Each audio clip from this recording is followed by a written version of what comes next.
Hey there, and welcome to the maiden edition of Coffee Break. Now, on this show, I talk about the most trending issue in town and related to a relevant article. Now, today, we're going to talk about the issue which has been trending all over social and traditional media for at least the past 2 weeks. And of course, I'm talking about hashtag fix the country now. But before we get into all of that, let me just say a very special thank you to GH underscore hair underscore bank for this gorgeous weave. You can see Amelia for that. David from Custom and Print for my branded custom hoodie. And of course, my custom Queenie mug. And since this is coffee break, today we are drinking coffee courtesy of Beanie's flavored coffee. And this is the Irish cream flavor. I love it. So rich, so smooth. Now, let's talk about hashtag fix the country now. Over the past couple of weeks, they have flooded Twitter and Facebook with pictures of dilapidated schools, poorly planned hospitals, children studying on floors, bad roads. Bad roads took the cake.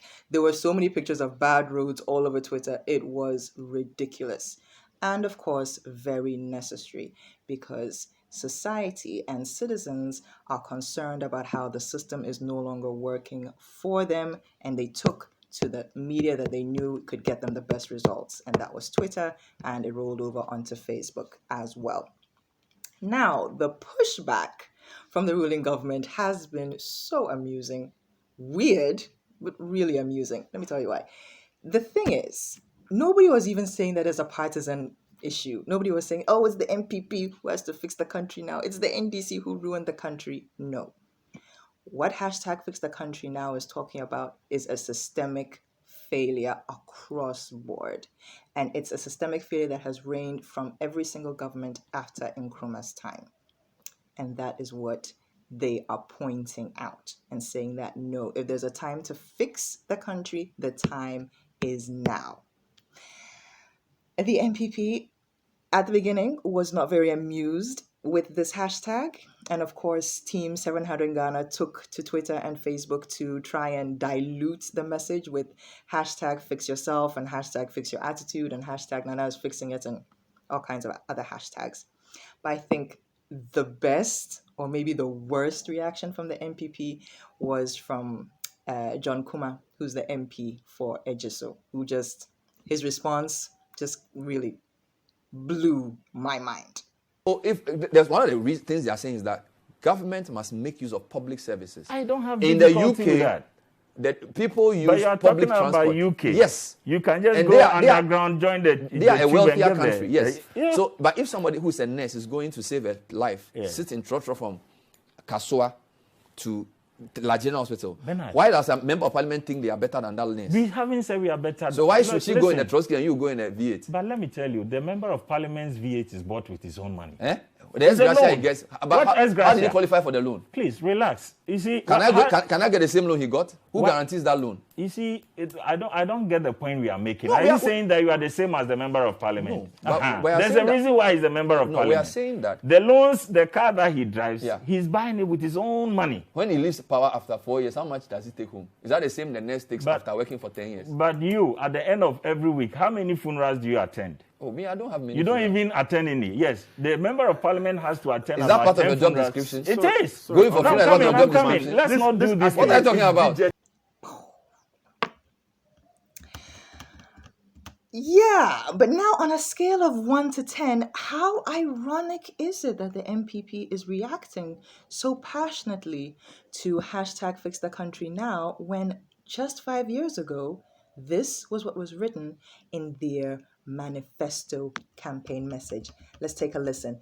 Here's an excerpt. It says, I want a Ghana that has equal opportunities for all its citizens and provides quality education to ensure a skilled workforce that can compete in the globalized economy. I want a Ghana where our young people can feel and be confident of a vibrant future. I want a Ghana where hard work pays and competence is rewarded. I want our farmers, fisherfolk, traders, teachers, drivers, mechanics, students, nurses, carpenters, artisans, professionals, hairdressers, and tailors, and everybody trying to earn a living to feel their efforts are appreciated and they're able to prosper in their chosen fields. I want a Ghana where honest labor is remunerated with honest returns. I want a Ghana which has a vigorous social welfare system that protects the vulnerable and the disadvantaged. I want a Ghana which is a leader in technological innovation and scientific research in the region, the continent, and the world. I want a Ghana where we appreciate the importance of the environment and we know and acknowledge that we are custodians of the forests, the rivers, the lands, and the animals for generations yet unborn. I want a Ghana where the cleaning of surroundings is not limited to a monthly activity, but is what we do regularly as part of daily activities. I want a Ghana where every citizen has access to potable water. I want a Ghana where the rule of law is the ultimate and equal sanction for all citizens. I want a Ghana where political activity is conducted with civility and honor, and no one thinks of rigging an election as an option. I want a Ghana whose public discourse is directed at resolving the urgent needs of the people and not one based on a constant diet of Caesar's propaganda, deliberate misrepresentations, and outright lies. I want a Ghana where government is accountable to the electorate, not with artist impressions of projects and green books, but with cold facts and figures. That is how public officials treat citizens with respect.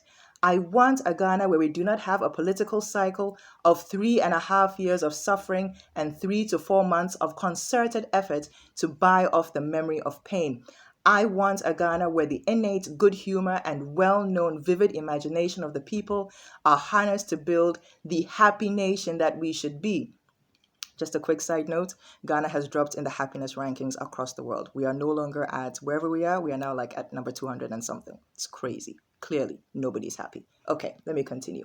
I want a Ghana which is determined to advance its Pan-African vocation to build a strong West Africa within the context of a strong, confident Africa that plays its proper role in the Comity of Nations, end quote. And that was from NPP presidential candidate, then presidential candidate, and current sitting president, Nana Addo Dankwa Akufo-Addo. Now the question is, what he said then in 2016 and what hashtag Fix the Country Now campaign is saying, what is the difference? Are they not saying the same thing? Have we not been saying the same thing? Anyway, now that we have all decided, and yes, I have coffee dripping down my legs right now.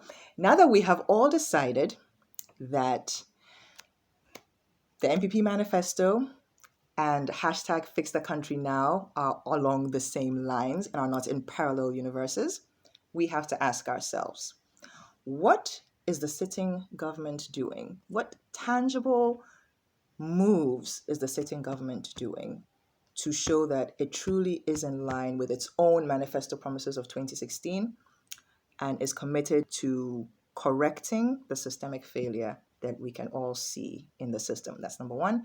And number two, now that the conversation about Fix the Country Now is trending and is on everybody's mind, what is the next step for the conveners of this campaign? How do we move it from social media onto the streets? Well, I know for one thing, there's still an injunction on protesting. So for now, everything is still very much virtual. And I checked on Bashiratu and Oliver's Facebook pages, and there is a new virtual campaign. So what's happening is this.